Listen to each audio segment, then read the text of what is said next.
Are you ready to get casual? Grab your favorite adult beverage or combustible plant and join us for our roundtable TTRPG discussion. Oh yeah, it's time for Casual Friday. And now, here are your hosts. Oh my goodness. It's Casual Friday. Hey, how you doing? We are the Landlocked Warlocks. I'll prove it to you. I am GM Jim Heskett, and this guy up here is... I'm Brad Wolf from Diredan. I am Ryan Doyle. Hey, and you're you, and you're watching our show. Welcome to it. Let me tell you what we're going to do today on the show. Let me give you a little high-level overview, a little TOC for you. So the first thing we're going to do is I've got a hot take. I'm going to tell you the best magic item in 5e, so I'm going to do that right up top. Then after that, we're going to talk about a popular YouTuber calling it quits, just kind of news. Then we're going to have a game.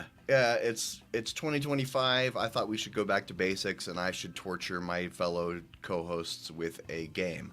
So we're going to do that. Then I'm going to talk about some mechanics for mass battle that were in a podcast I listened to that was pretty interesting. I want to dive into those. Then we're going to talk a little bit about safety tools. Now, hang on. It's going to be interesting. We're going to talk a little bit about safety tools, a very brief discussion about that. Then our main roundtable discussion is we're going to talk about natural ones and embracing them. And as you can tell by the quotes around it, that is the debate part. Then, if there's time, we'll get to our main topic, the Dungeon Master's Guide, Chapter 2. You know that book that came out like last year? We're still talking about that book.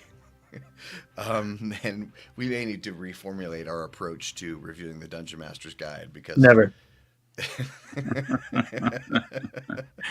Committed to the bit at this point. Yeah, amuse-bouche. So the first thing, well, let me switch up here. Glamored studded leather is the best magic item in 5th edition Dungeons and Dragons. What? Did he say that? Yes, he did. Make sure you clip that part out. That's the TikTok part that's going to go viral. So here's why I'm saying glamored studded leather is the best magic item in the game. Here's what it does for you. It gives you a +1 to your armor class. It's a rare magic item. And then here's the thing, though, is you can use a bonus action to make the armor assume the appearance of a normal set of clothing or some other kind of armor. I have used this. I had this magic item in a game where I was playing a warlock, and I used this to great effect, particularly because warlocks don't have a lot to do with their bonus action. So I was frequently using this in combat to do fun things. Like, here's an example. We were in this giant Titan-sized mech fighting our way up from the feet to the head. You know, the boss is in the head, obviously. When we were in the stomach, we were fighting these, like, stomach kind of monsters. It was a very interesting session. And as we were fighting these stomach monsters, I decided to use my bonus action to turn my clothes entirely pink, Pepto-Bismol pink. And then I was spouting out Sylvester Stallone one-liners, time to take your medicine.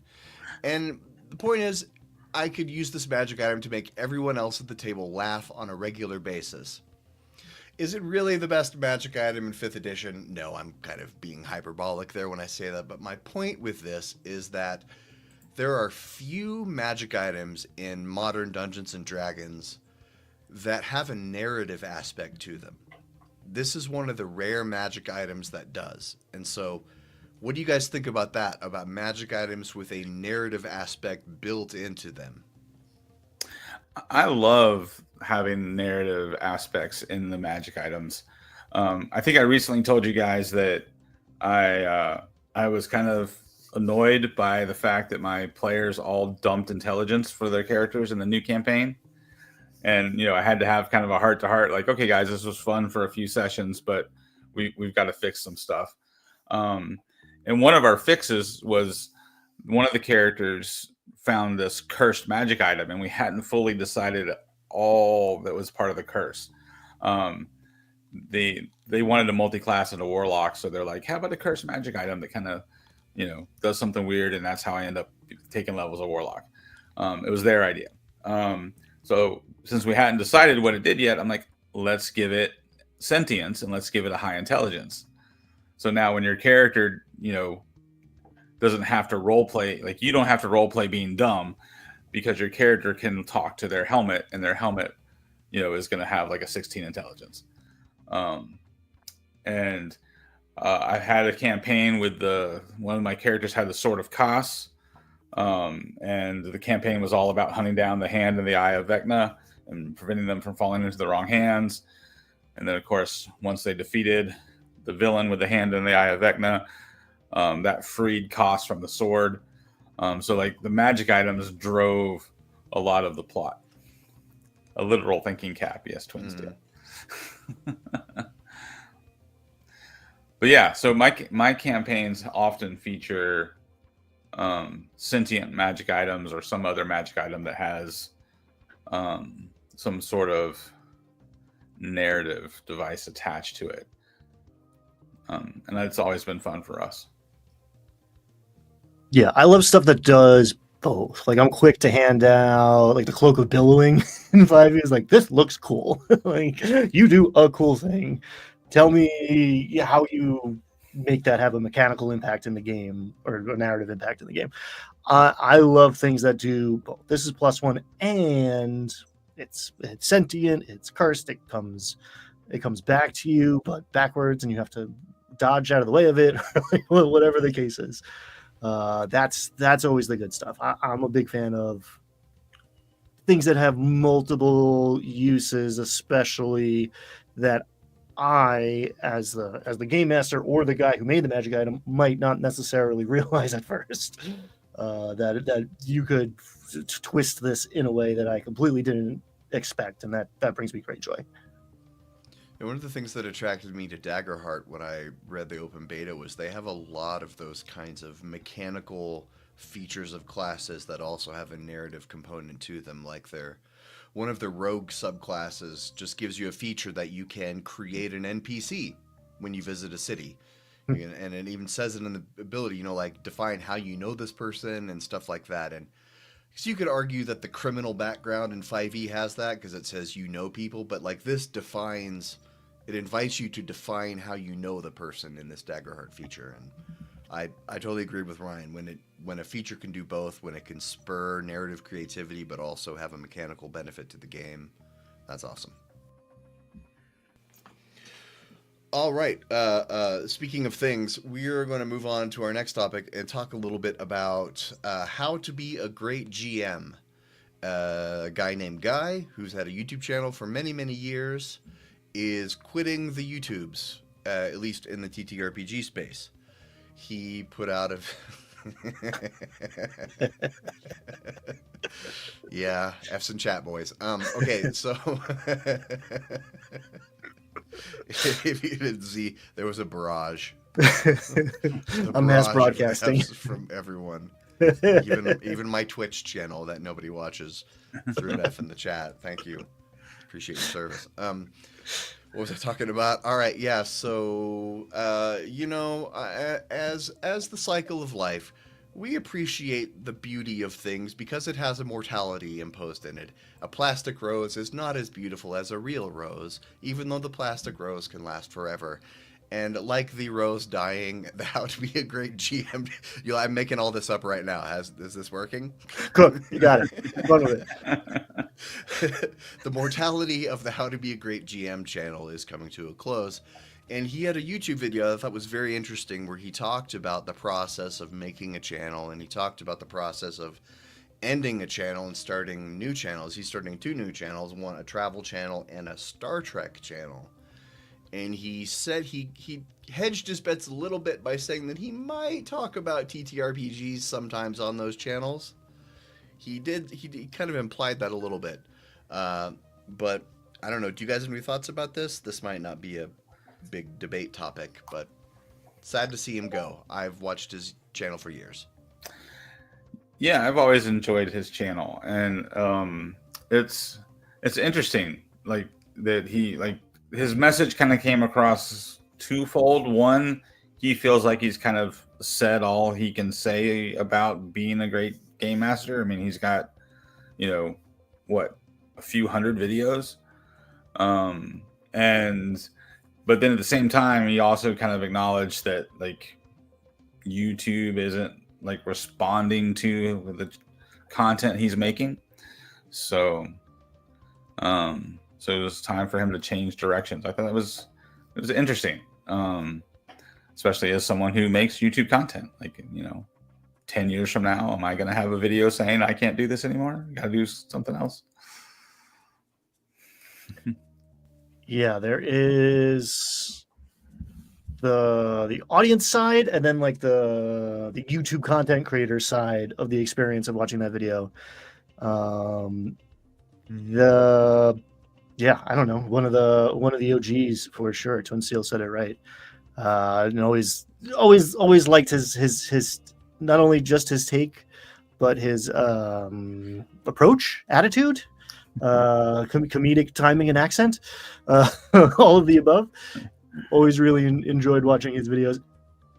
To see something that's on the internet is a plastic rose. It's gonna last forever. If you don't believe me, try to get rid of something that's on the internet, and it just spawns more of it. So like,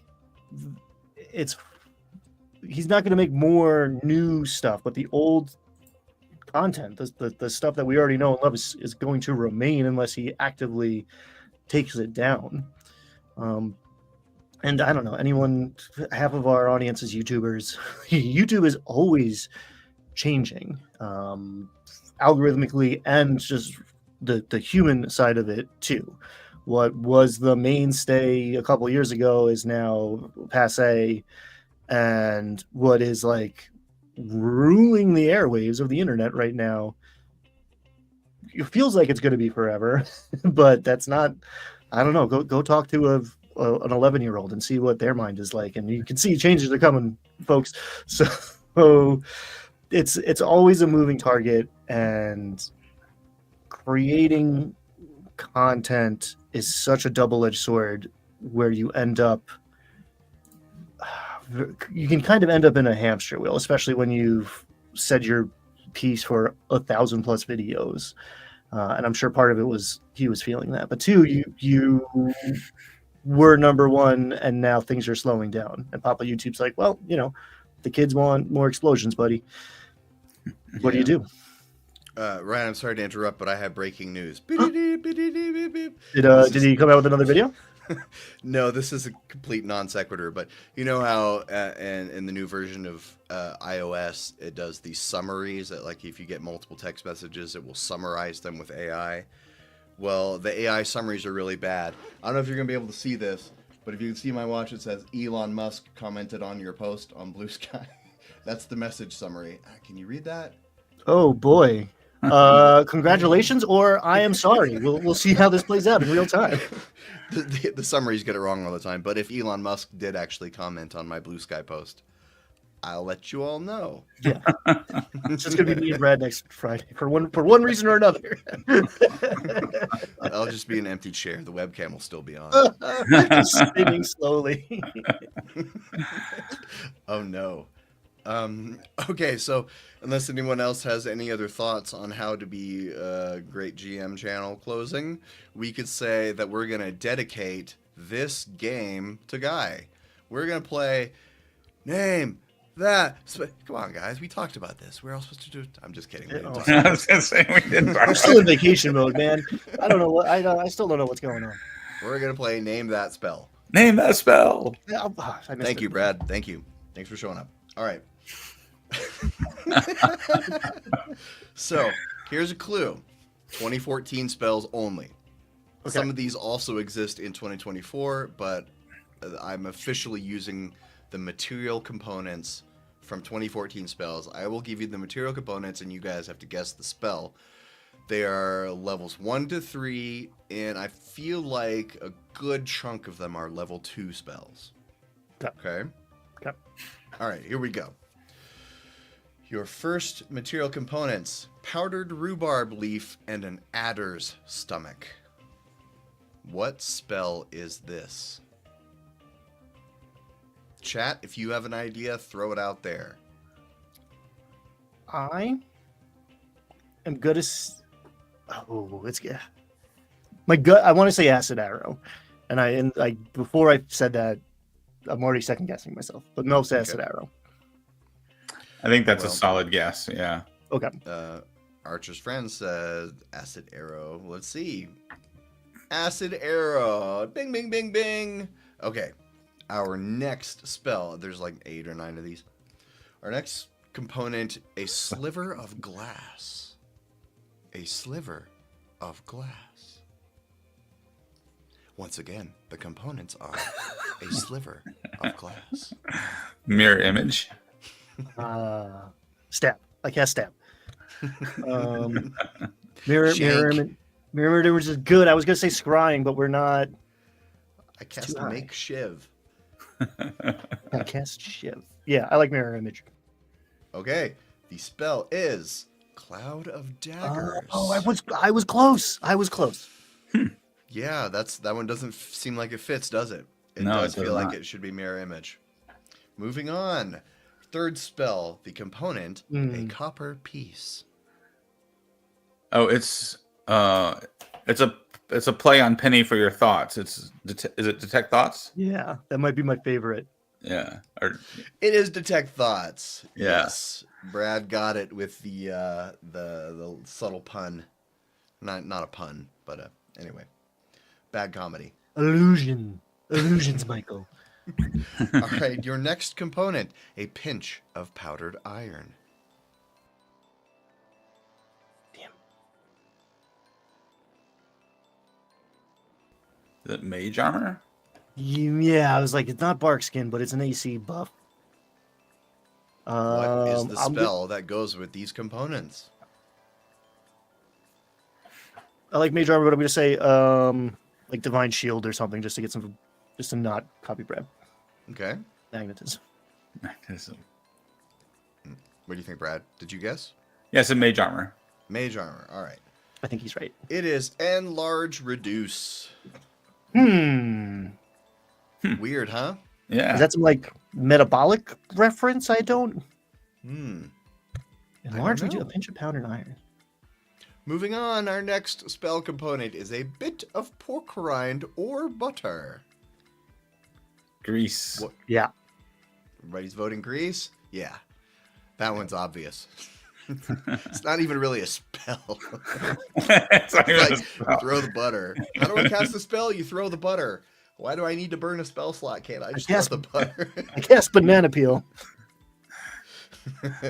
Well, I would imagine you're like, you take this little small bit of grease, butter, pork rind, and then you're just magically multiplying it. So it's like with the loaves and fishes, but you're Right. throwing Yeah, but messier. bacon grease everywhere. Okay. Our next components are a piece of iron and a flame. Ooh, I know this one.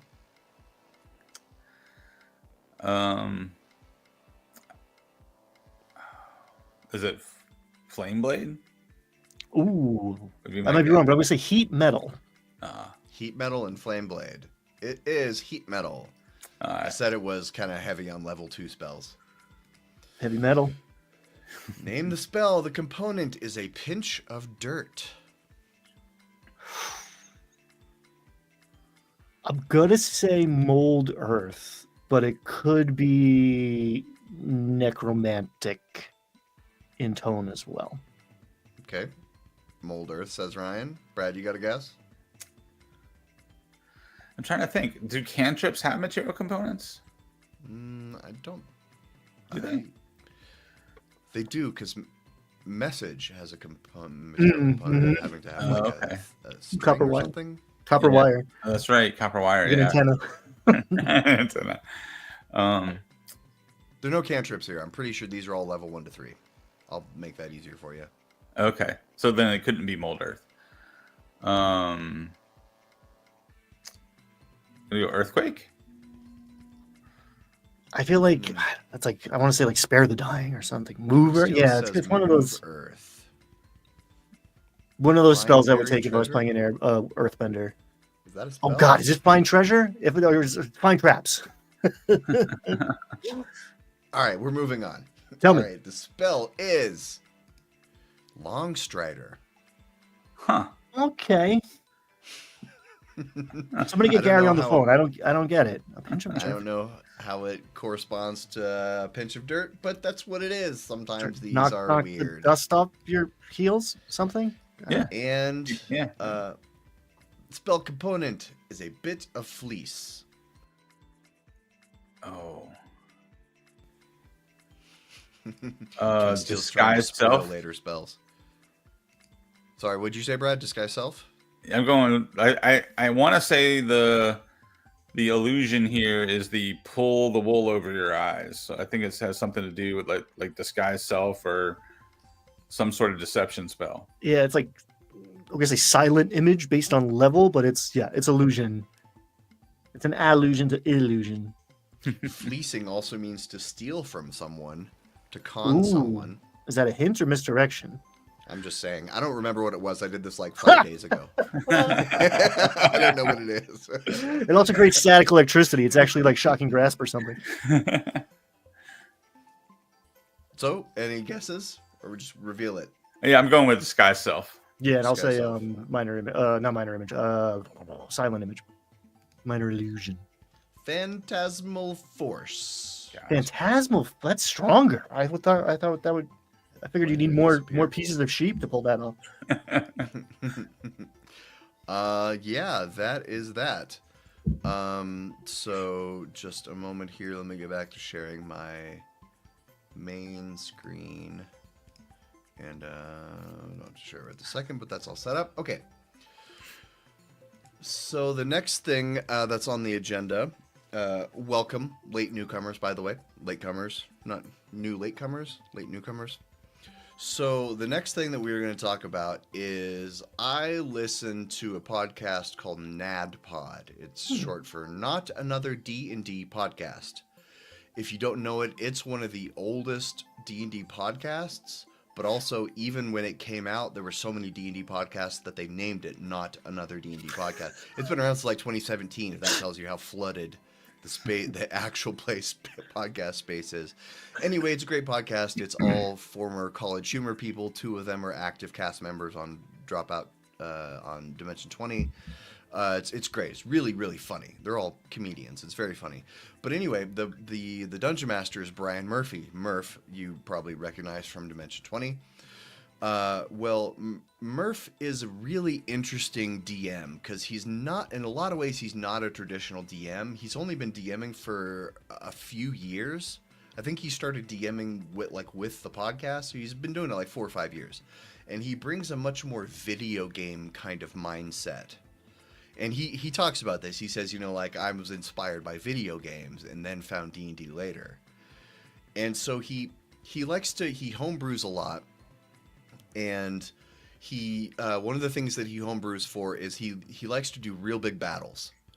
And D&D does not have good mechanics for real big battles. There may be new ones in the new Dungeon Master that improve it, but I don't know. Probably still not as good as Kingdoms and Warfare by MCDM. So here's the point. They just finished Campaign 3. They just had the big finale, the big extra, double long, thick episode. And they had a big mass battle between the good guy, the party, and all of their ally groups. The bad guy and all the bad guys' ally groups were in a big war. And so there's going to be, there's 1,000 creatures in this battle. And I was incredibly impressed with the way that Brian Murphy ran it. And so I wanted to share those mechanics here. So basically what he does is the players and the bad guy all get their regular turns. Legendary actions, reactions, etc., all that. But then each ally group, imagine you have the elves from Rivendell and the riders from Rohan, and you have the dwarves, each comprises one ally group. And these are all the groups that they've, again, in kind of a video game inspired fashion, these are all the factions that they've developed loyalty with over the course of the campaign. And they came to aid in the big battle at the end. So what he does is he has, for each group, the big double long thick one, that's right. If it's on the internet, it's on there forever. Clip that out. That might also go viral on TikTok. We'll see. So what he does is one group, the elves are attacking the goblins. And then each group just gets 1d6. They roll contested 1d6s. The defender, whoever, announces they're going after that group, so the attacker, the defender gets a +1 to their roll, and the attacker gets a regular d6, and then whoever fails, they get a -1 the next time that ally group is engaged. And if they get to a -2, so if the attacker loses twice or the defender loses 3 times, then they flee. So he doesn't bother with like morality rolls or any of that. He just says, if your army gets beat, if your regiment gets beat twice, that's enough. You're out of here. And so, it was a podcast, so I don't know how much they cut out. I don't know how much it was edited down. I don't know, like if they had to discuss the rules in the middle of it. None of that made it into the final edit. But in the podcast, it went extremely quickly that they are able to handle a combat with hundreds of people on each sides with essentially 5 or 6 D6 contested D6 rolls each round. And it took, 5 minutes worth of time to adjudicate huge swaths of the combat of what was actually happening. Love that you've added a house rule segment, Twin Steel says. Well, not intentionally. I listened to this podcast like 2 days ago and I was like, this is really cool. This is very clever. Because, I've talked about this before. I love homebrew. Also, homebrew should be simple. If we get to the end of a session and you hand me a 5-page printed staple document of the rules of the fantasy sports game we're going to play next session, I'm not doing it. Like, if you can't explain it to me while we're doing it, I ain't doing it. I don't know. What do you guys think about this? It seems cool. It's kind of like, it feels similar to like Risk mechanics, right? So yeah, I'm all in favor of trying new stuff at the table, but I agree with you, Jim. It needs to be simple, streamlined, fast, and effective. And I think the elegance and the simplicity kind of speaks to like, this is the kind of thing you could like, obviously you're going to do a better job in prep. And if you have a mass battle coming, you probably see it coming, but D6, all right, I'm going to give this guy +1 because he's got the high ground. Like that can be the house rule that you implement at the time. It doesn't have to be more complex than that. You don't have to spend 20 minutes crunching numbers and running percentages. You can just say, all right, you're going to roll a dice. I'm going to roll a dice. You get +1 or advantage or whatever. That's it. Roll off. Elegant. I think if Phil here mentions Spelljammer combat, which was definitely left a lot to be desired. The Spelljammer supplement space was ripe there for a little while. When Spelljammer came out, and they were like, we were all like, this is kind of like half a book. Kind of like half the rules you need to run a Spelljammer campaign. Anyway, that was a full distraction there. Phil wrote more than the other half. You guys have any other thoughts on this? There were some other little things, now that I'm thinking about it, like the main bad guy, she was able to use some of her legendary actions to give a +1 to her side and stuff like that. There were some other little bits and pieces in there, but it was very minimal. It was mostly just contested D6s. This is what happens. Hey, Fred. Fred's in town. Runehammer also released a supplement. Yeah, space travel in general. Spelljammer was just like you put on you have the Spelljammer helm and you just think where you want to go and you go there. It's like, really? You couldn't do better than that than just think where you want to go and you show up there? Yeah. Anyway. Go ahead, Brad. I've just done mass combat scenes, right? Where like I'll string together like a decision tree almost of, kind of parts of a big battle, right? And then it's like and then the players do a combat, and how well they do in that combat, they either advance, right, or they have to move to some sort of defensive scene, right? So it's just I just come up with a series of scenes, and how they do in their part of the battle as their characters informs, which scene we cut to next. And so I just kind of handle it almost kind of narratively, and then kind of describing the battle around them as they move from one location of the city or whatever they're fighting in, depending on how well they they route the enemies that they're actually fighting in the regular combat part of the game, if that makes sense at all. Mm-hmm. Yeah. It's funny, like mass combat off screen or like in the periphery of the screen is the part of the game I'm the most comfortable fudging. Like I rolled in the open 99% of the time, but like that's the part where I'm most likely to lean in the player's favor or against, depending on their decision making. I've also used, I mean, it's not, I didn't make it up, but like countdown die. I've used the die itself. Here is this like abstraction of the group's hit points, basically. Like, all right, this is 6 dudes worth of dudes. All right, now it's 4 dudes. Now it's 2 dudes. Like, kind of like tick down. So I don't have to track it on my notepad and remember in 10 minutes which number goes to which group. It's all just there on the table, and the players can see it. And that shows kind of like the lay of the land in a way.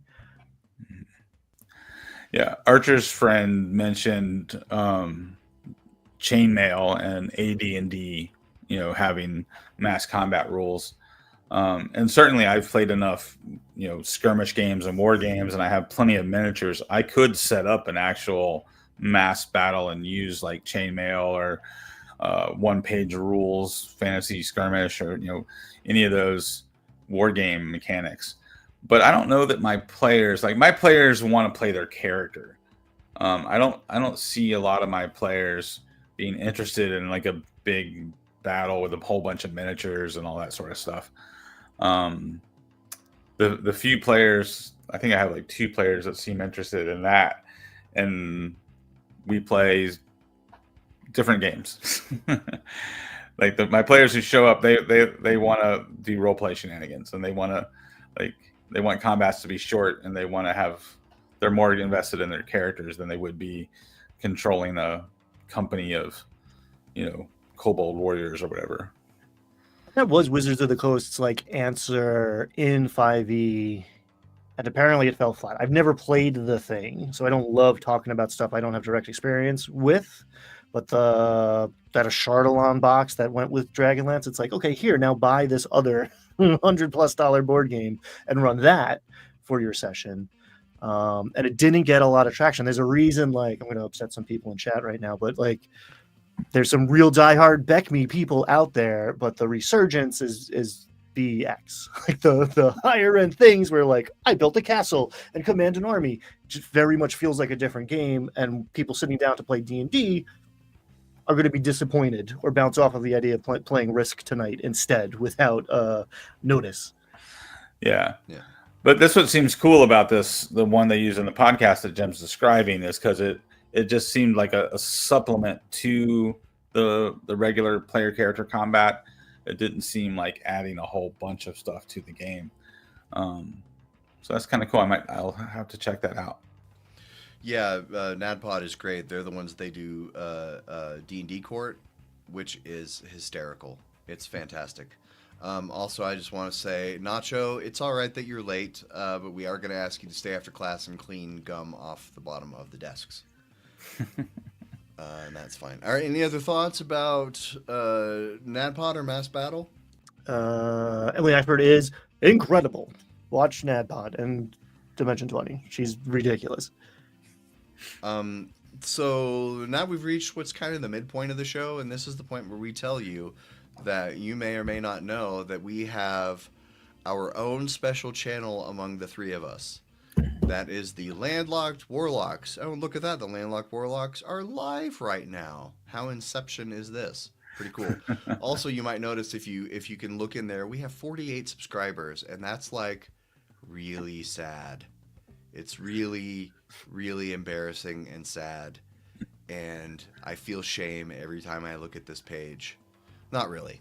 I don't look at this page. But we only have 48 subscribers, and you should be one of the the next. You could say you were there. You were part of the first 100 to subscribe to Landlocked Warlocks.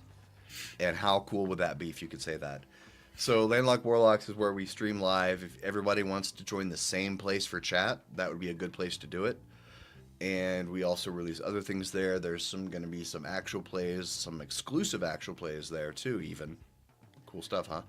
And more coming later. And that's that. That is our mid-roll, effectively. Now, the next thing, I'm going to talk a little bit about safety tools. And I know some people are already flexing their fingers, hovering above the keyboard, ready to decry safety tools. This is interesting. I am a fan of safety tools. I don't think it needs to be a big deal. I think you can handle safety tools in a couple minutes at the table, and always encourage people to contact you privately if they're not comfortable discussing their wants and needs for the game in front of other people. But I've seen the X card used at a table before. I've never seen an X card used in an actual play before until this morning. And this was really crazy. This was a really cool thing that happened. So in Critical Role, Campaign 3, episode 118, it premiered last night. This is breaking effing news, people. Premiered last night. It's not even going to be on YouTube until Monday. If you have Twitch or you have a Beacon sub, you can watch it, which is how I subscribe on Beacon. I was watching it this morning while I was doing other stuff, and Campaign 3, episode 118, at about the 40 to 42 minute mark, I don't remember exactly, there's a part where Matt Mercer is saying they're all in this cavern, and he's describing sound vibrations making the cavern blah, blah, blah, blah, blah, blah, blah. And then he says, and inside your ears you can feel your eardrums shaking. And Liam O'Brien, a player at the table, as soon as Matt said that, he goes, ugh. Well, just like that, just like he put his hands up vaguely in an X, just goes, ugh. And Matt immediately looked at him and goes, I'm sorry, Liam, and then pivoted and started describing something else. And just like that, within less than a second, it happened, it was over, they moved on, they didn't bring it up again. Within 2 minutes, Matt and Liam were both smiling, joking around, like I'm sure they forgot about it.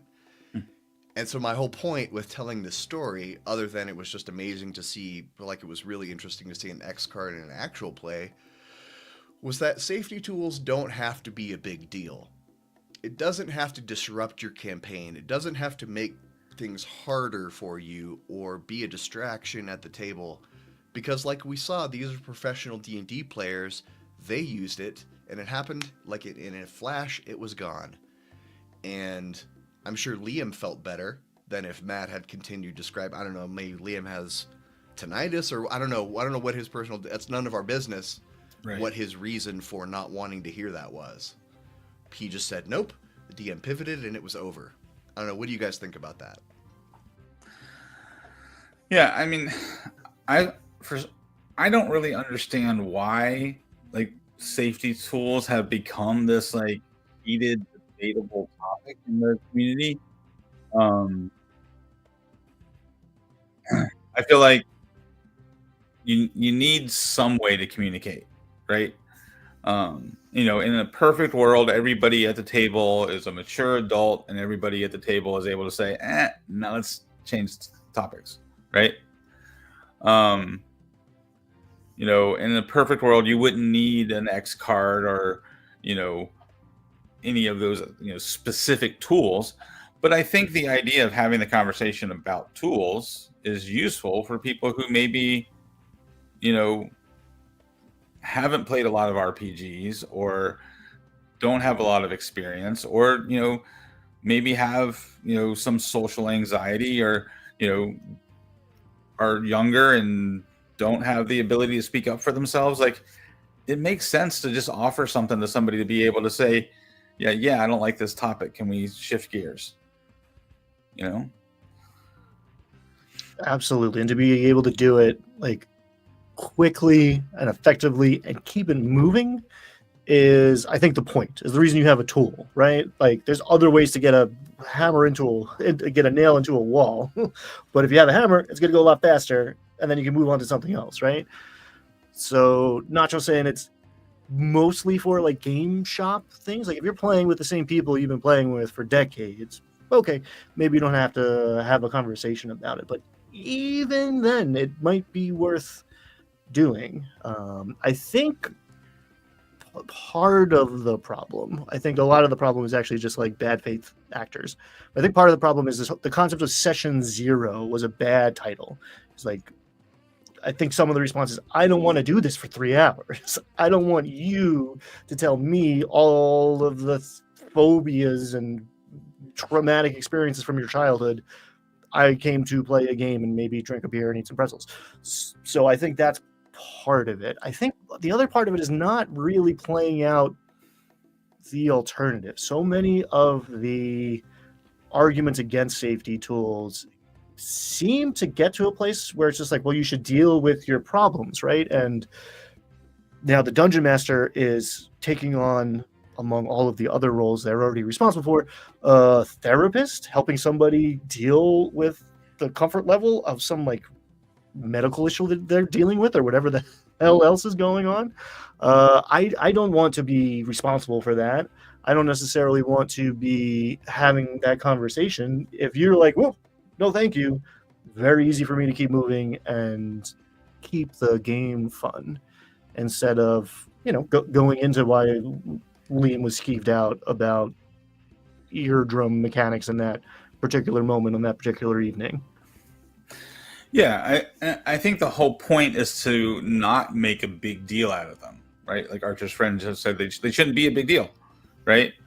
And and I think, Ryan, you're exactly right. That's why it's useful to have a tool. Like I ran in Shadow Dark at a game shop for an event, and we did the kind of X card thing. Like there was everybody had an X card in front of them, and all they had to do was like point to it, right?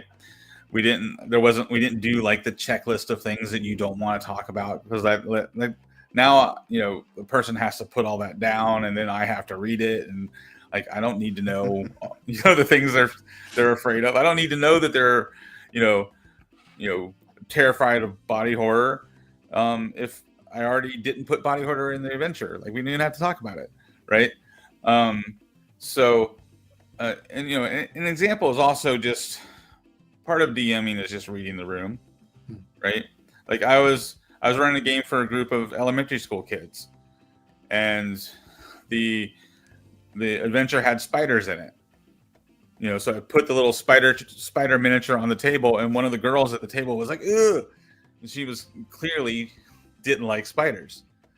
So, but the miniature was already on the table. The other players were already engaged in the combat, and so what I did was just treat the spider as like a miniature on the table, right?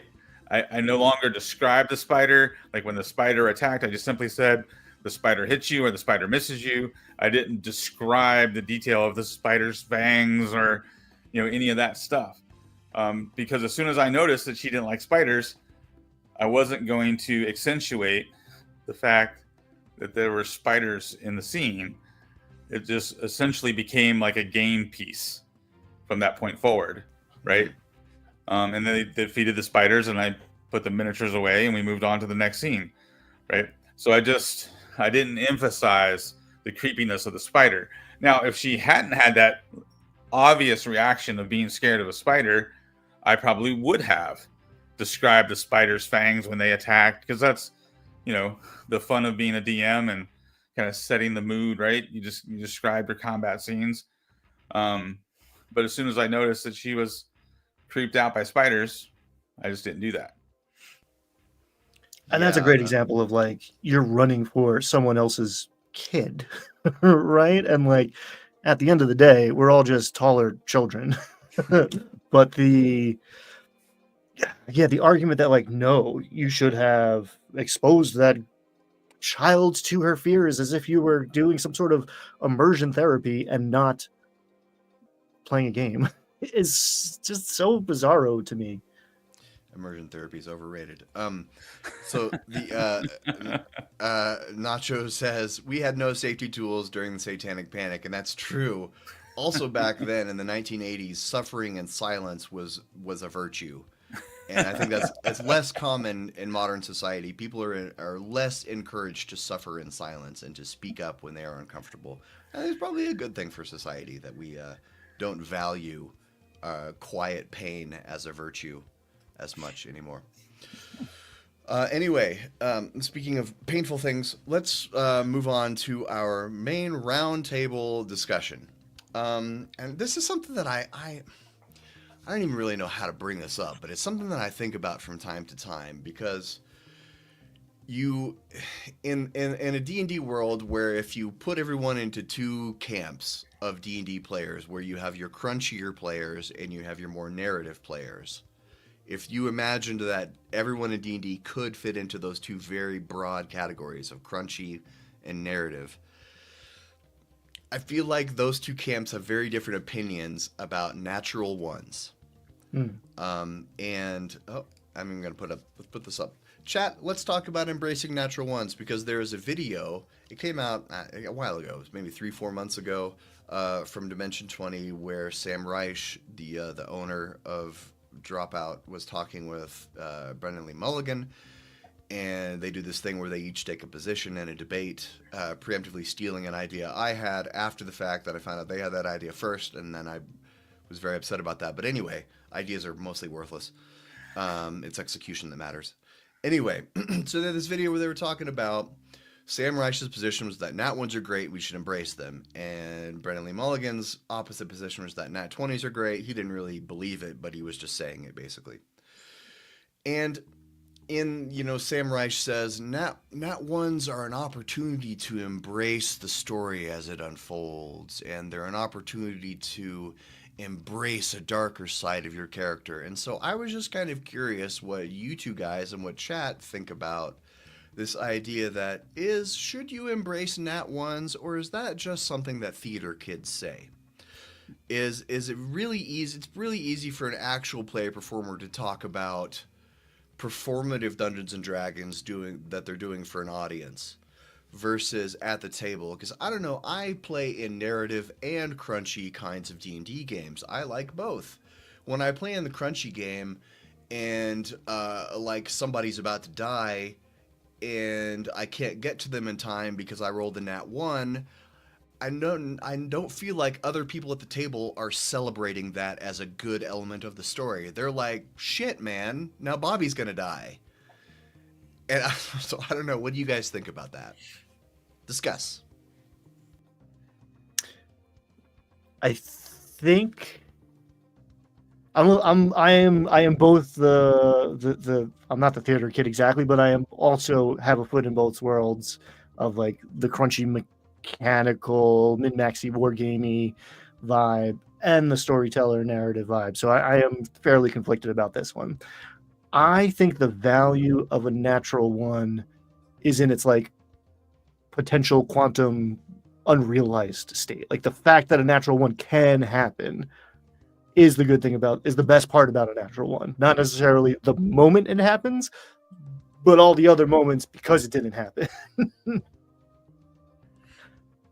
That might be a cop out as well. But I think having it on the table, like having failure there, makes success meaningful.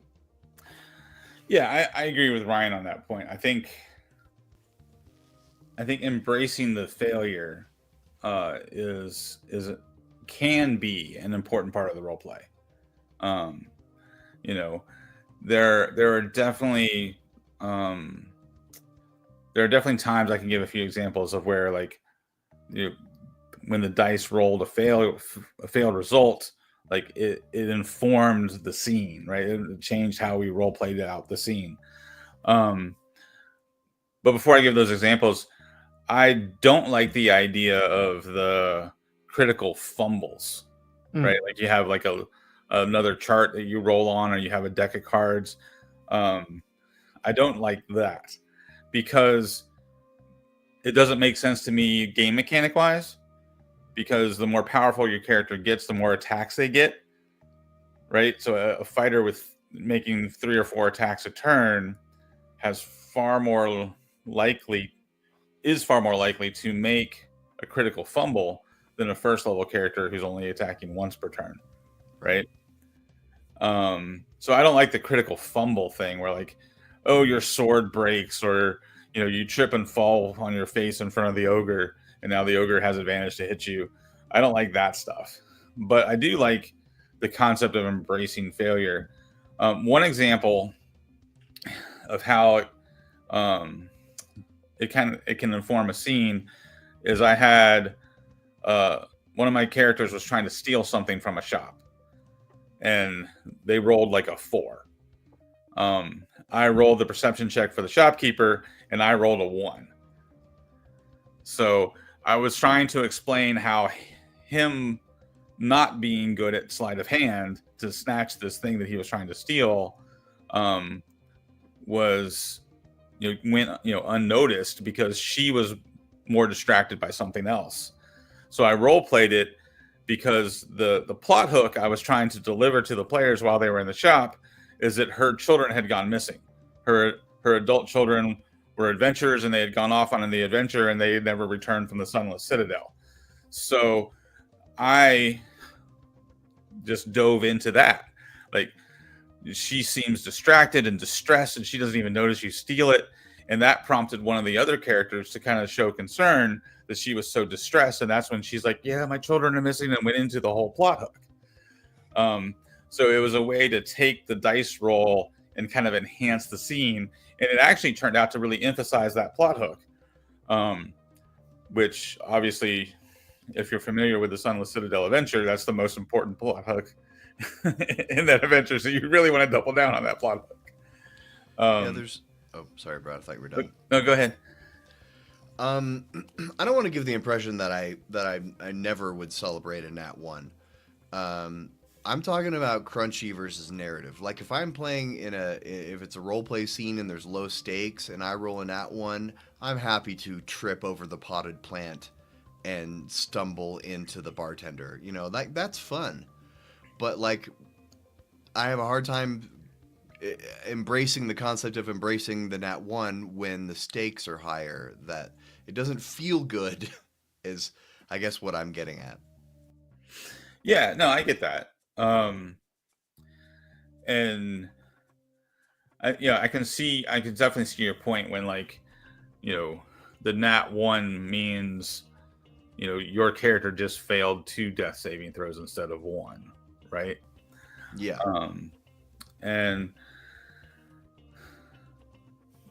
But I get my other example of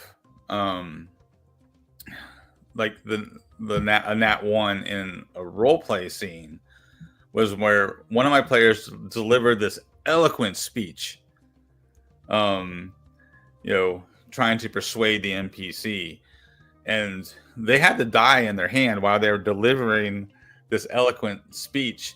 And so normally, if they did such a good job role playing, I wouldn't even make them roll. But they had the die in their hand while they were delivering this speech, so I was like, go ahead and roll. And they rolled a 1. And so I was like, well, that is how it sounded in your head, but it didn't come out that way. So how did it come out? And then they got to role play the scene, bumbling over their words and struggling to spit out what they were trying to say. And it was a fun moment for that player to do the scene twice. So that, I think, is a good example of kind of embracing the natural 1. Yeah. Because that player didn't get upset that they failed this check. But also, to your point, Jim, it wasn't a life or death situation. Yeah. So, like, Brad, you were talking about critical hit tables and critical fumble tables. I used to play in a campaign where the DM had a D100 crit fail and a D100 crit success table, and I think that was when I realized how often 1s and 20s are rolled in the game, because it was constantly adjudicating on this D100 table. It was probably 15 minutes of every session was, adjudicating Nat 1s and Nat 20s. Like, the last session I played in, when I was like, all right, I'm done with this campaign, there was the wizard had a Nat 1 and then rolled a 100 and their head was cut off, and I was like, he was just trying to stab a guy with his dagger. Why should his head get... This is crazy.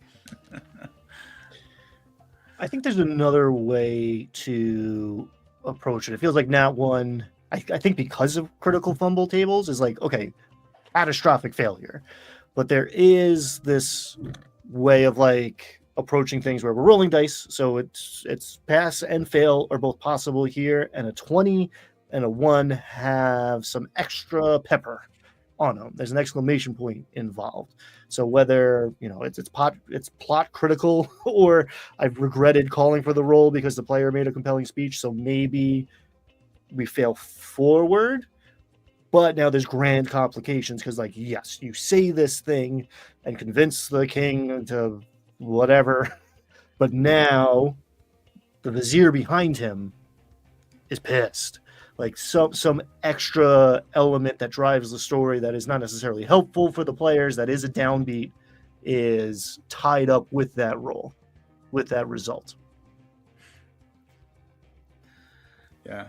Well, and Archer's friend points out the stakes being higher, that then makes those roles more important, right, and more dramatic. And I think one thing that I would do in that example I just gave, where like you roll a 1 on a death saving throw, is like describe the characters like laying there bleeding out, like on the verge of death, and then role play the villain, monologuing a little bit about like how useless and weak you all are. You'll never defeat me. Watch as your friend dies, right? To give some narrative weight, kind of connect the role play to the dice roll in the combat and draw attention, to the fact that, hey, this character's, about to die. Somebody better do something about it, right? And a clever player could take that as a cue, right? I just role played the villain, making a big deal out of this other character, the player character going down.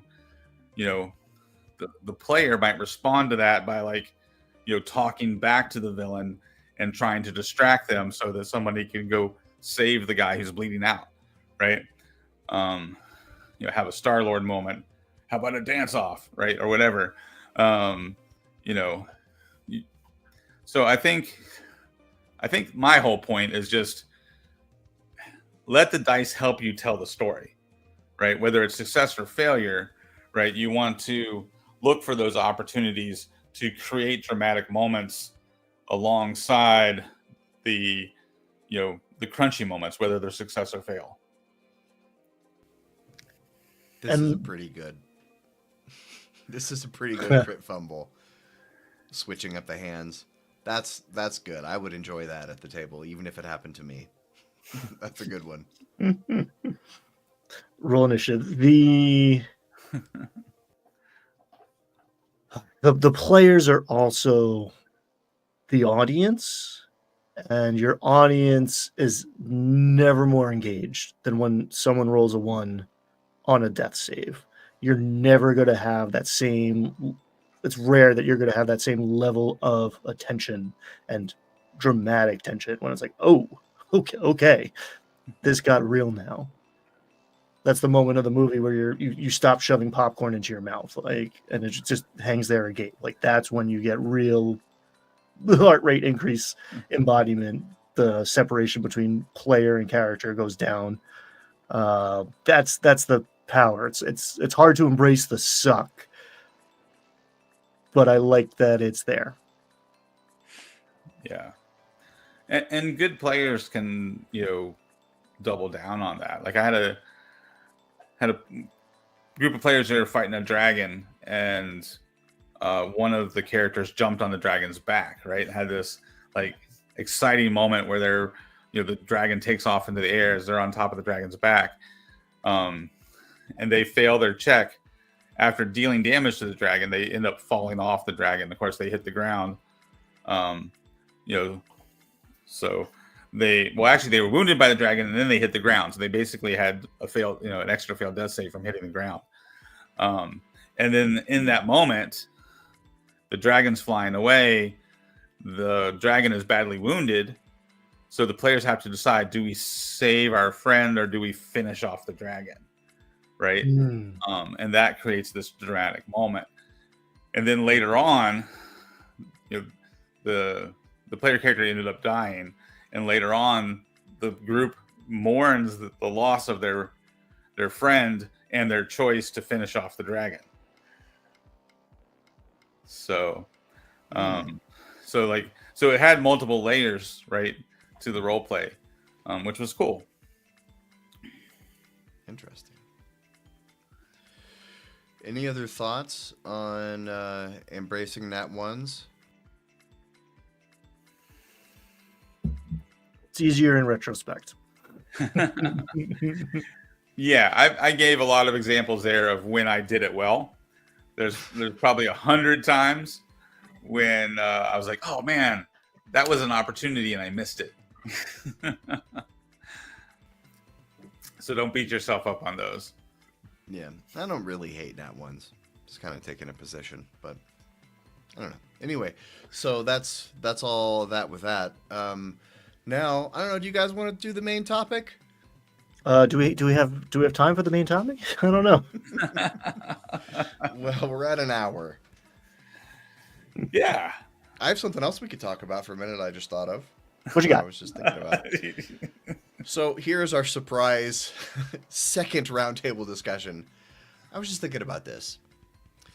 When you're running a game, and you have a tense situation between the party and some NPCs, and one of the players says, "I'm going to jump forward and stab him with my sword." Do you let them do that before initiative, or do you make them roll initiative? Do you let the pre-initiative actions play out or not? Short answer, no. If we're having a conversation and it's tense, like, initiative is an abstraction of reaction time when the fight starts.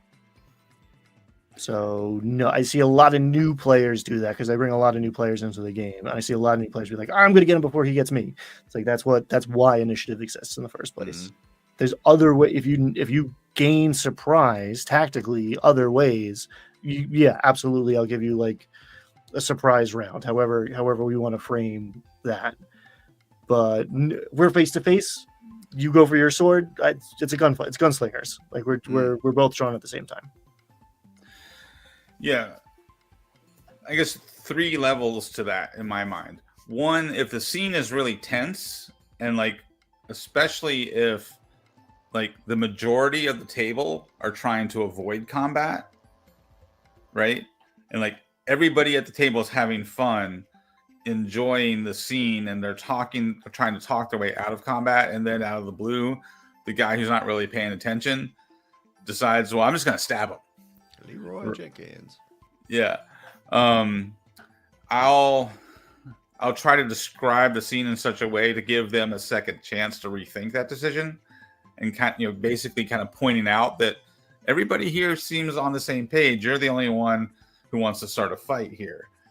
So like I might describe, well, you start to reach for your sword, and that's when you notice that the bugbear standing behind the hobgoblin has his grip on his club, and his foot placement is just so he looks like he's ready to defend the hobgoblin captain at a moment's notice, letting him kind of know, okay, the bugbear, you might get a reaction attack if you attack the captain. So there's that in-world reason to second guess what he's about to do. And then give the other players the opportunity to say, no, we're trying to talk our way out of this, right? So that's kind of the first layer. The second layer, if it seems like they're in a good position, if they've already said, well, while everybody else is talking, I'm going to kind of slink around, and so if they're already kind of sowing the seeds that they're trying to sneak up on the person, and they're like have already kind of positioned themselves in such a way that they might get the drop on the person, then in that situation, I often just start initiative with that person. Right? So when they say, I'm just going to stab the guy, that starts the combat, and they're the first one in initiative order. Right? Oh, Wizards and Warp Drives just said what I was thinking. I'm not running 5e currently, 5.5. I'm not running D&D currently, but I was thinking if I do start again, I might give that person who declares their action first just advantage on their initiative roll. Or especially if they're doing like Brad just described, like if they have a plan, I would give them advantage on their initiative roll. Interesting. Interrupting my monologue does not get you a surprise round. Hey, I'm talking here. Don't stab me. Yeah, And then- you've been banging around their house, and you took a long nap in their kitchen. Like they know you're coming. Like I didn't hit you this whole time. If we're playing that game, then the DM's got a real advantage about surprise there. And then the kind of the third level of that is what Ryan had just explained, is where like, you know, it's like gunslinger time. All right, you reach for your sword, but roll initiative, and if they roll high enough, then yeah, they're going to get the first attack. Good on them. Yeah. One thing you just said that I've used a few times is, okay, we're gonna roll initiative, but we're not necessarily, like, the highest number doesn't necessarily have to go first. Like, this is the order of operations, but we are starting here at this snapshot of time within the greater order because of some situational consideration that makes sense in that moment. I've done that a few times. That's how Nimble works, right, Twinsteel? Because I remember when we were doing that Nimble actual play, we rolled initiative, but we never started with the person who had the top initiative. I didn't understand what was going on that whole time. I never understood that initiative part. I should have read the rules. I hear they've been changing. All right. I don't know if you guys have anything else you want to say about that on our surprise second roundtable discussion. You never know. It's live, folks. That's why you tune in. You never know what's going to happen. Next week, Brad is going to stab himself in the ear with a pencil. Maybe. Oh.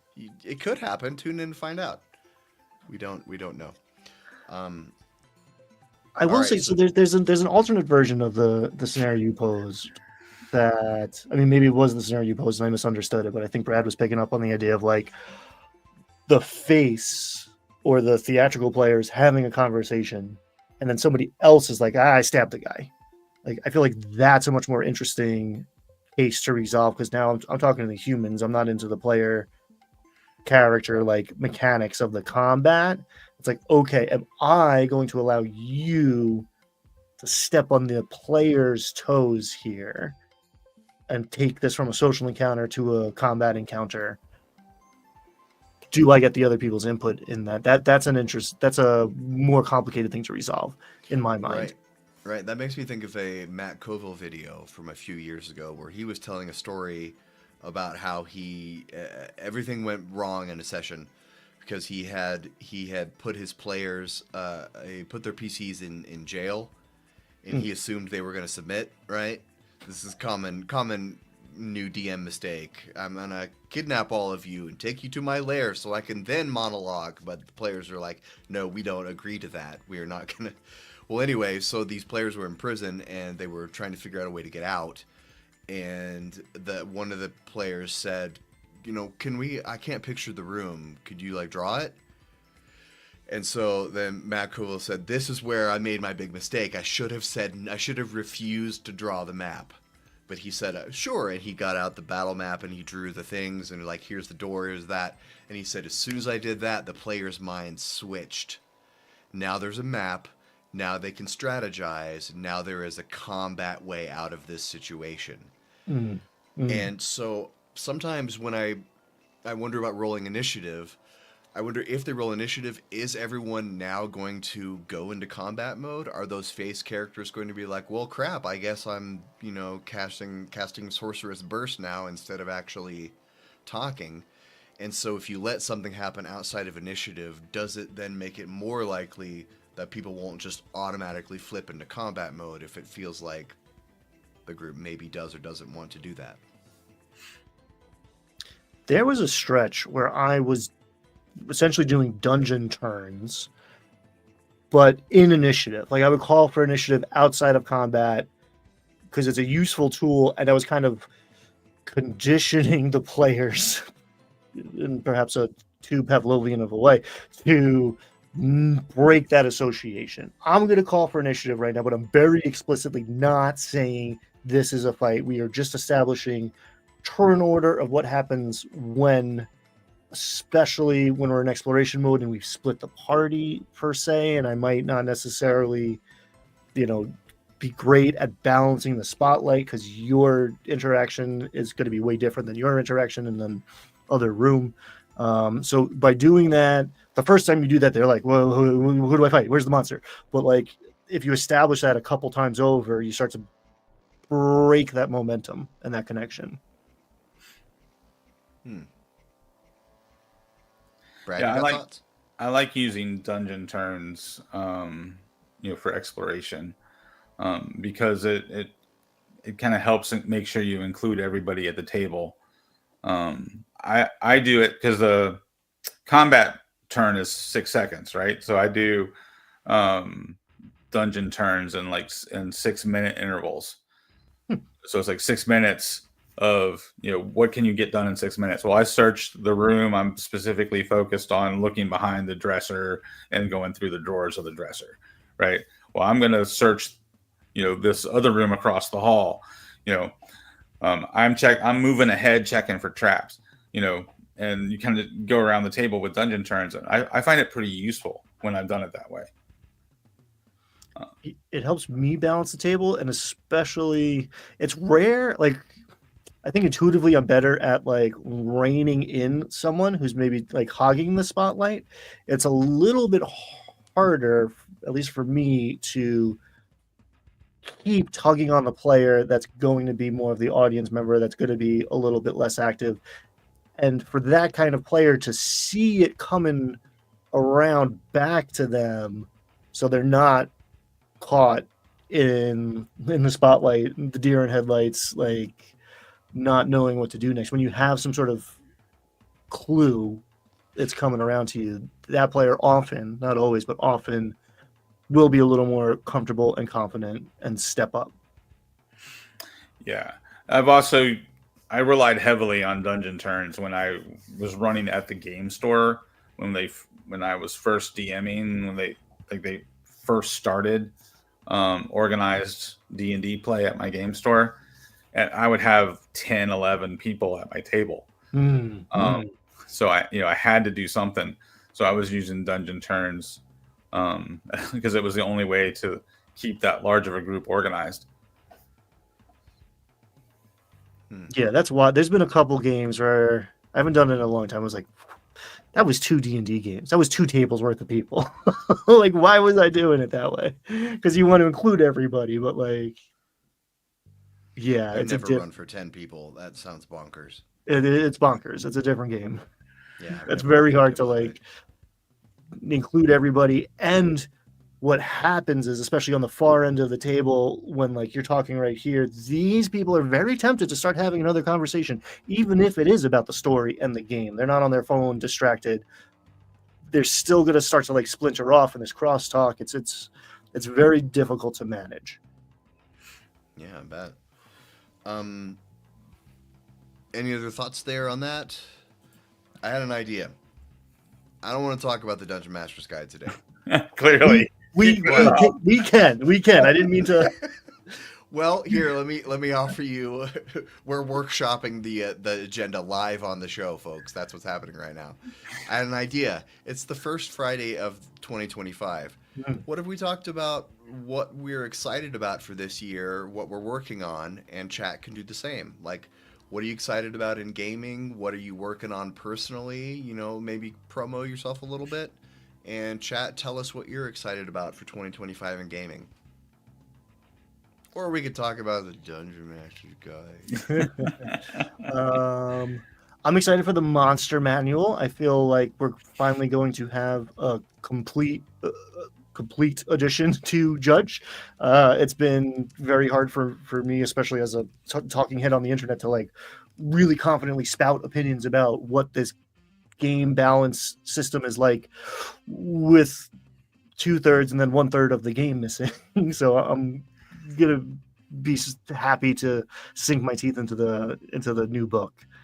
On Wednesday, my video is one of the shortest and one of the most joy-filled like experiences I've had in a while. I'm really looking forward to this one. I don't know if anybody else is gonna like it as much as I do, but it's like 3 or 4 different things at once in a really small, tight package. And like, I was laughing at 5:30 this morning, writing it down. It's like, yes, this is something. What do you guys got cooking?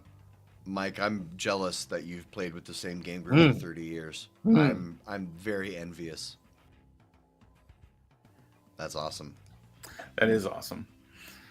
I still stay in touch with some of the guys that I played with back in like middle school and high school, but we're scattered across the globe, so we don't actually play together anymore. But yeah, that would be pretty awesome.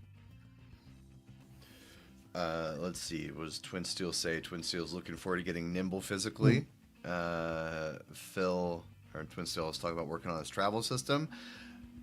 Twin Steel, I'm also working on a travel system. Interesting. Phil is working on publishing 5e stuff, Bastion campaigns. Yeah, we've talked about doing some stuff with Bastions. Spelljammer, Mecha, and Kaiju Mass Combat Eberron Adventures. Yeah, like Ryan, I've also got a video coming out soon I'm very excited about. I feel like it's my magnum opus. I feel like it's my greatest work. But then again, the last time I thought that about a video, it completely bombed and is still breaking my heart to this day that the video has never caught on. But I'm not going to tell you which one. But this one that's coming up is in a similar kind of vein. It's one of the longest videos I've done and was incredibly editing intensive. Like the kind of editing where I'm like, this video better do good, taking forever. Oh, man. I'm just grumbling like a Hanna-Barbera cartoon character under my breath while I'm working on it.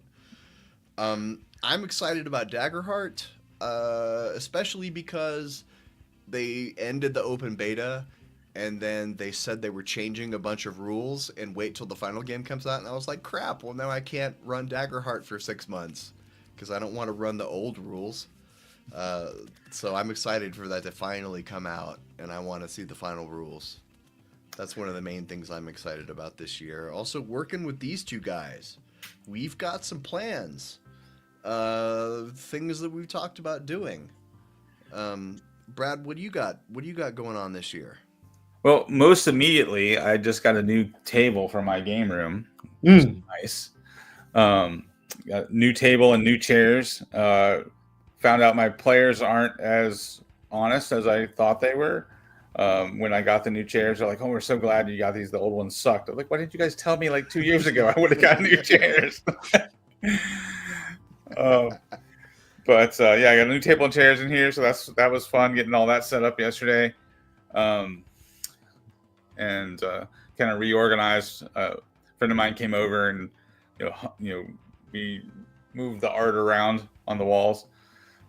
Put up some new art to kind of enhance the game room. I don't know if you remember Kraken Week when I had a pirate flag behind me. That's now like mounted on the ceiling above the game table. So, yeah, so we can just jazzed up the game room. That was fun. I'm also looking forward to seeing the full version of Daggerheart and Nimble. Of all the new games coming out, those are probably the two I'm most interested in. Over the years, I've definitely moved away from more crunchy games. So like DC-20 and MCDM don't excite me as much as they would have if they'd come out, several years ago. Agreed. So, yeah, Nimble and Daggerheart are probably the two I'm most interested in. Shadow Dark's actually got some new stuff coming out, like official content from Kelsey. So I'm eager to see those new zines. And I'm currently monkeying around with a sci-fi game that I want to spend some more time with, working on some starship combat mechanics that I think might be a little different and more unique than most of what ends up in Starship combat rules. So that's kind of what's on my short list. I don't know if you guys saw this, but Twin Steel just offered to run Nimble for us. Oh, I'm sure cool. we'd love to take you up on that offer. Sold. I have my resolution is to play more different games. And the operative word there is play and not run. I really think it's important. I'm a huge advocate for everyone who plays to run. I also think if you always run, you can start to develop blind spots if you never play. So I think it's important to be on both sides of the table. And the one page one shot club, which is evolving soon away from we're going to play a 3-page game soon. That has been a great opportunity to like form like a DM round table of like, okay, you run this time, you run the next time, it's like the perfect system in a lot of ways. I think that might be our greatest achievement. Yeah, and an example of that, Ryan, is I can give a specific example of where like I started to have blind spots because I was never playing. I was always the DM. But I played in a friend's game, and he's a very rules as written tactical DM, and I just realized like the most efficient thing for me to do in this combat, I was playing a sorcerer, is cast fireball. Like the way he had structured the combat and things were like all very tactical, and there wasn't a whole lot of room for us to maneuver. I was like, I'm just going to keep hitting this same spot with fireball. I cast fireball like 4 rounds in a row. And I'm like, this is a flaw in the 5e system. That there are just some spells that are just tactically superior to other spells of the same level. And if you're backed in the corner and there's no other objective other than drop the bad guys to 0 hit points, the most efficient way to play this is, just keep casting fireball. I was like, I need to really make sure there's, more options in combat than just in the combat by 0 hit points. And so that was where, like, that one day as a player, I was like, yeah, I need to make some changes to what I do in how I run my games. Shadowdark Curse Scroll Zines 456. Kelsey is killing it. I hope I can be like her when I grow up. Well, I don't know. Are we about out of time here? I did want to highlight the reason I put Nacho's comment up there was that's another thing I want to do in 2025. I want to play in a lot other systems. There have been so many new systems come out in the last few years that I haven't really gotten to, I've only gotten to dip my toes in, like Shadowdark and Mothership and all the other great games that are out now. And I don't know if I'm going to run 5e at all in 2025, but I want to run Shadowdark. I want to run Daggerheart. I want to run Mothership, and I want to run Paranoia too. Screw it. I want to run Paranoia. I think we're like with these two guys and some of our other friends, it would be a lot of fun. When I was traveling last month, my group ran Paranoia to keep the torches burning for game night, which I highly advocate for anybody out there. And I was bummed. I was like, damn, I wanted to get in on that. Yeah, I haven't played Paranoia since the 80s, so I would love to play in a Paranoia game. Yeah. Yeah, they have updated rules. They've streamlined it. I have the most recent version, the starter set. It's pretty. It's also just a fun book to read. It's a very funny rule book, which you would probably expect from the people that make the game that's all about screwing over your friends. Which I don't know. You guys know how you build stats in Paranoia? I don't know if it was like this in the 80s, but the way you build stats, you have a list of stats. Everyone builds their characters together. That's an important part of it. You sit down and you have a stat. You give yourself a +1 in that stat. And then you give the person sitting to either your left or your right a -1 in that stat. then they do the same thing to the person next to them. So every time you give yourself a good stat, you have to give that bad stat to the person next to you. You keep going around and around and around, so everybody's all got their stats, and the book even says, and everyone is mad at each other. It says that in the book, which is great. That is fantastic. That's great. But yeah, to your point about 5th edition or 5.5 2024 D&D, whatever we're calling it. I've mentioned this before that we're doing a series of like adventures level 1 through 5. And then after we do that, we're going to do, pick your favorite character from those 4 adventures. And now we're going to do an adventure level 6 through 10. And that might be kind of, once we finish that might be the end of me playing 5.5 on a regular basis. I want to experience it. I want to play it because it's D&D. I played every version of D&D. I want to really play this one too. But like I said, I'm working on my own sci-fi game, hoping to have that ready by the time we finish that series of adventures, at least enough of it that we can play that. And then I think my goal for 2025 is to play more of my own stuff. Actually like creating my own stuff and playing that at my table to play test it and work on it further. So because last year was definitely a year, 2023 and 2024 were we played a lot of different games, and it was that was a really great experience to kind of get back to my roots. When I was a kid, we played tons of different games, not just D&D. So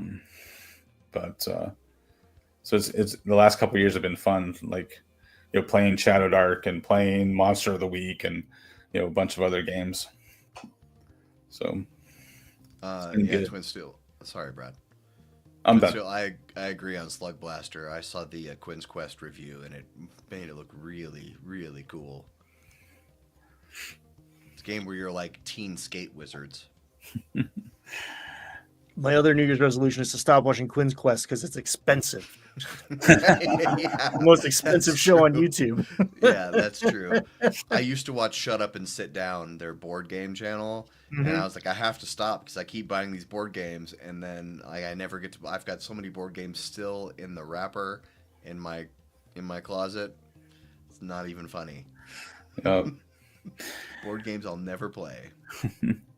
Well, and Mike from MBR, he just posted this in the chat, but he's working on his own system too. So I'm looking forward to trying that out this year. Hey, Mike. Yo. Cool. Well, I think we've about done it then. I think we filled up our time, and we can go, and we can clock out, and we can build a company for this day.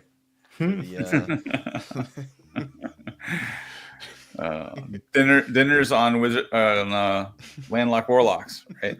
Hey, company dinner! Woo! I'm getting dessert. It's ramen. Happy Friday, everybody. Tune in next time when we'll discuss the DMG. Maybe Brad sticking himself in the ear with a pencil if you missed that part. That could happen. Could happen. It might not. Probably not, though, because I think Brad's more responsible than that. But anyway, thank you for watching. We are the Landlocked Warlocks. This has been Casual Friday. I am GM Jim, and over here is... I'm Brad from Diarden. And I'm Ryan. And Hi. Ryan's drinking coffee. Or tea, it looked like. I think I saw the little paper. Tea. All right, so thanks for watching, and we love you, and have a great 2025. We'll see you next week.